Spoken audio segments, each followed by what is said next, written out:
Hamas, atau Gerakan Perlawanan Islam, didirikan pada bulan Desember 1987 sebagai respons terhadap situasi politik dan ekonomi yang sulit di wilayah Palestina, terutama di jalur Gaza dan tepi barat yang diduduki.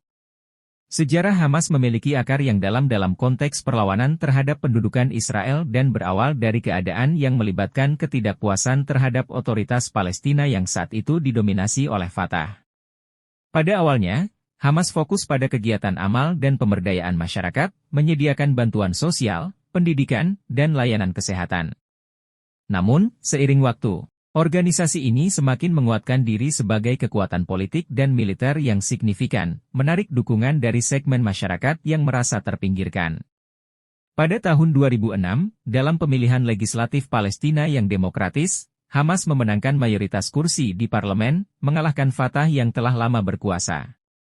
Kemenangan ini menciptakan dinamika baru dalam politik Palestina, tetapi juga memunculkan ketegangan internal dan konflik politik antara Fatah dan Hamas. Ketegangan mencapai puncaknya pada tahun 2007 ketika bentrokan bersenjata antara kedua faksi menyebabkan pengusiran Hamas dari tepi barat, membagi wilayah Palestina menjadi dua entitas terpisah, pemerintahan Fatah di tepi barat dan pemerintahan Hamas di Gaza. Sejak saat itu, Hamas telah menjadi pemerintahan de facto di jalur Gaza. Organisasi ini terus menghadapi kritik dan isolasi internasional karena serangkaian tindakan, termasuk peluncuran roket ke wilayah Israel dan konfrontasi dengan pasukan Israel. Dalam beberapa dekade terakhir, Hamas terlibat dalam beberapa konflik bersenjata dengan Israel, termasuk serangkaian operasi militer dan perang di jalur Gaza. Peran Hamas dalam dinamika politik dan keamanan di wilayah tersebut terus berubah, dan peranannya sebagai pemain kunci dalam konflik Israel-Palestina tetap menjadi suatu tantangan bagi upaya perdamaian dan stabilitas di Timur Tengah. Selama beberapa tahun terakhir, Hamas terus berkembang sebagai aktor penting dalam politik Palestina dan konflik dengan Israel. Meskipun diisolasi secara internasional, organisasi ini mempertahankan pengaruh signifikan di jalur Gaza.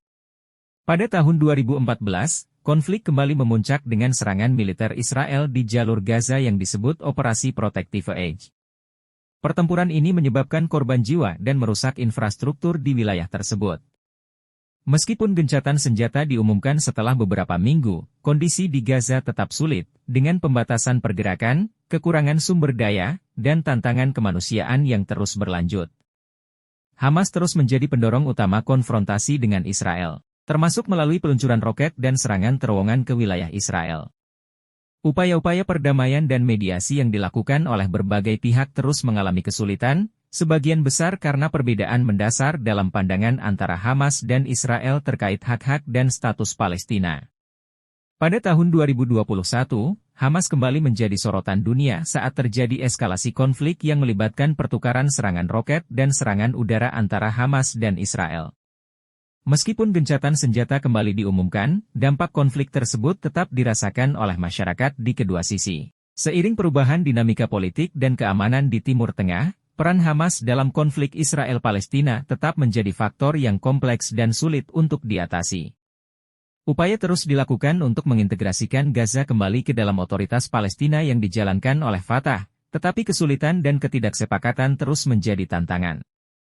Perkembangan di masa depan tergantung pada bagaimana pihak-pihak terlibat dapat menavigasi ketegangan, membangun kepercayaan, dan mengatasi perbedaan yang mendalam untuk mencapai solusi yang adil dan berkelanjutan bagi konflik ini. Situasi di Israel dan Palestina tetap rumit dan penuh ketegangan.